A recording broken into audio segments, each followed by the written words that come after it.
Isang magandang umaga sa atin lahat mga butil. Ayan, bali ito na po yung mga natanim ko. Ito yung kahapon, tatlo, medyo magaganda na po buhay na. Ito naman ngayon, bali limang hilera.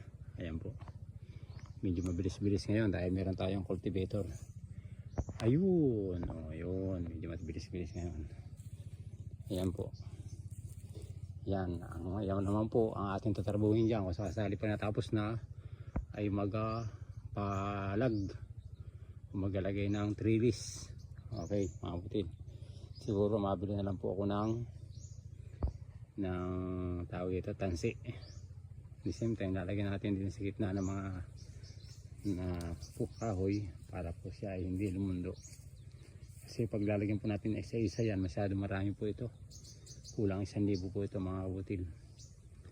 At ito po ang birthday ko, birthday trabaho mga kabutil.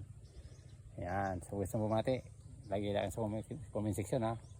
Ayan, kasi ang pa-birthday ko sa inyo, ayan sitaw. Ayan, sitaw, pag namunga po yan, sitaw. Ayan, pwede kayong dumayos dito sa akin at papakainin ko ako ng sitaw. Ayan, mabuhay na po oh. Kasi malambot po ang lupa at basa.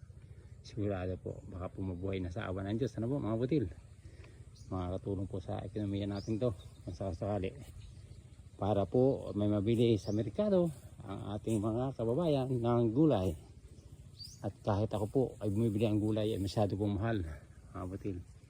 Ayan, hindi maganda na.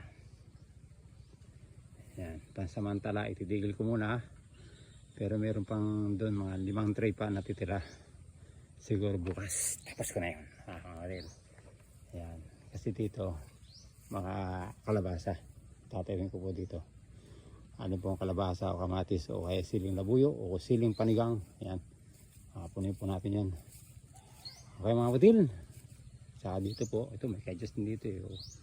Ayan, kadyos dito, may okra na dito. Bunuhan ko na lang po ito. Ayan, yan, mga 1,000 puno rin po yan. Ang problema, hindi ko po natatapos kultibitan. Hindi yan pa nakakalat pa dyan. Pero tatapusin natin yan mga budil. Ano lamang, hinahinay lang. Kasi ang aking sitaw ay yung nakaba na. Kaya kailangan itanim mga budil. Kasi pag humaba, maputol po yung katawan nila. Sayang, ano po, mahal ang bini. Mga budil, muli maraming salamat sa inyo ha. Ingat-ingat tayo. Muli. Kaya